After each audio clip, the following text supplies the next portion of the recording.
Hi guys, welcome back to my YouTube channel that is Swapna's Tutorial.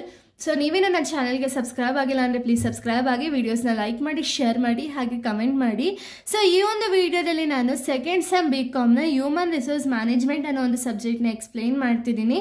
So ಅದರಲ್ಲಿ chapter 2 dynamics of employee management relationship ಅಂತ ಹೇಳಿ part 3ನ explain ಮಾಡ್ತಿದ್ದೀನಿ. Already ನಾನು part 1 and 2 and chapter 1ನ ಎಕ್ಸ್ಪ್ಲೈನ್ ಮಾಡಿ ಅಪ್ಲೋಡ್ ಮಾಡಿದ್ದೀನಿ. ಸೊ ಯಾರೆಲ್ಲ ಆ ವಿಡಿಯೋಸ್ನ ನೋಡಿಲ್ವೋ ಒಂದ್ಸತಿ ಆ ವಿಡಿಯೋಸ್ನ ನೋಡ್ಕೊಂಡು ಬಂದು ಈ ಒಂದು ವಿಡಿಯೋನ ನೋಡಿ, ಬಿಕಾಸ್ ನಿಮಗೆ ಕಂಟಿನ್ಯೂಷನ್ ಅನ್ನೋದು ಪ್ರಾಪರಾಗಿ ಸಿಗುತ್ತೆ ಅನ್ನೋ ಒಂದು ರೀಸನಿಂದ. ಸೊ ನಾನು ಪ್ರೀವಿಯಸ್ ವಿಡಿಯೋದಲ್ಲಿ ನಾನು ಟ್ಯಾಲೆಂಟ್ ಮ್ಯಾನೇಜ್ಮೆಂಟ್ ಬಗ್ಗೆ ಹೇಳಿದೆ ಅಲ್ವಾ. ಸೊ ಈ ಒಂದು ವಿಡಿಯೋದಲ್ಲಿ ಟ್ಯಾಲೆಂಟ್ ಅಕ್ವಿಸಿಷನ್ ಬಗ್ಗೆ ಹೇಳ್ತಾ ಹೋಗ್ತೀನಿ, ಓಕೆನಾ. ಸೊ ಟ್ಯಾಲೆಂಟ್ ಅಕ್ವಿಸಿಷನ್ ಅಂದರೆ ಏನು ಅಂದರೆ, it is a strategic process focused on identifying, attracting and recruiting the top talents to meet an organizational goals. ಅಂದರೆ ಏನು?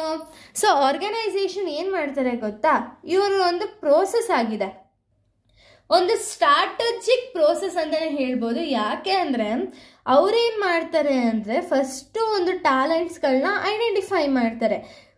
ವೆದರ್ ಅವ್ರಿಗೆ ಇಂಟರ್ನಲ್ ಟ್ಯಾಲೆಂಟ್ಸ್ ಬೇಕಾ, ಎಕ್ಸ್ಟರ್ನಲ್ ಟ್ಯಾಲೆಂಟ್ಸ್ ಬೇಕಾ ಅಂತ ಹೇಳಿ ಐಡೆಂಟಿಫೈ ಮಾಡ್ತಾರೆ. ಅಕಸ್ಮಾತ್ ಅವ್ರಿಗೆ ಏನಾದ್ರು ಎಕ್ಸ್ಟರ್ನಲ್ ಟ್ಯಾಲೆಂಟ್ಸ್ ಬೇಕು ಅಂದ್ಕೊಳ್ಳಿ, ಅವಾಗ ಏನು ಮಾಡ್ತಾರೆ, ಅಟ್ರಾಕ್ಟ್ ಮಾಡ್ತಾರೆ. ಯಾವ ರೀತಿ ಅಟ್ರಾಕ್ಟ್ ಮಾಡ್ತಾರೆ? ಹೈ ಸ್ಯಾಲ್ರಿ ಅಥವಾ ಒಂದು ಜಾಬ್ ಸೆಕ್ಯೂರಿಟಿ ಈ ಥರ ಎಲ್ಲ ಕೊಟ್ಟು ಒಂದು ಟ್ಯಾಲೆಂಟ್ಸ್ಗಳನ್ನ ಅಟ್ರಾಕ್ಟ್ ಮಾಡ್ತಾರೆ. ಆಮೇಲೆ ಅದರಲ್ಲಿರುವಂಥ ಒಂದು ಬೆಸ್ಟ್ ಟ್ಯಾಲೆಂಟ್ ಏನಿದೆ, ಎಂಪ್ಲಾಯಿ ಏನಿರ್ತಾರೆ ಅವ್ರನ್ನ ರೆಕ್ರೂಟ್ ಮಾಡ್ಕೊಳ್ತಾರೆ. ಯಾಕೆ ಅಂದರೆ ಆರ್ಗನೈಸೇಷನ್ ಗೋಲ್ಸ್ನ ಅಚೀವ್ ಮಾಡೋದಕ್ಕೆ ಅವ್ರು ಈ ಕೆಲಸ ಅನ್ನೋದನ್ನ ಮಾಡ್ತಾರೆ, ಓಕೆನಾ. ಇನ್ನು ಈ ಟ್ಯಾಲೆಂಟ್ ಅಕ್ವಿಸಿಷನ್ ಯಾಕೆ ಬೇಕು ಅಂದರೆ addressing the skill gap.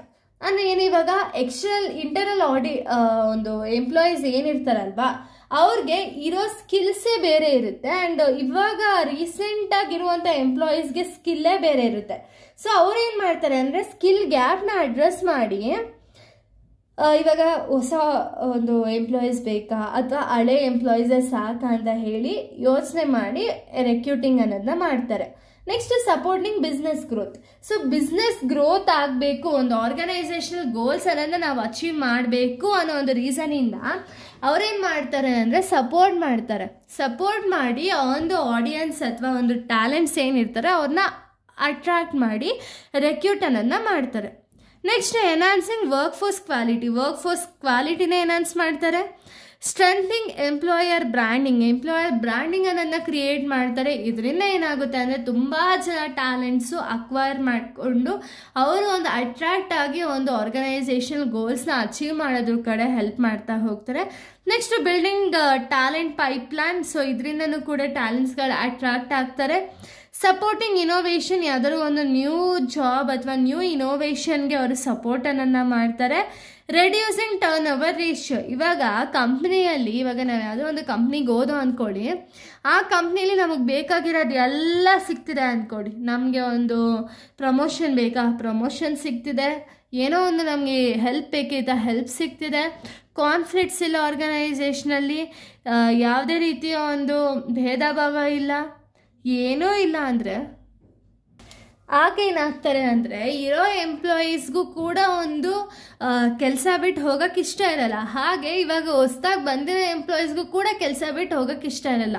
ಹಾಗೇನಾಗುತ್ತೆ, turn over ratio ಅನ್ನೋದೇನಿರುತ್ತೆ ಅದು ರೆಡ್ಯೂಸ್ ಆಗ್ತಾ ಹೋಗುತ್ತೆ.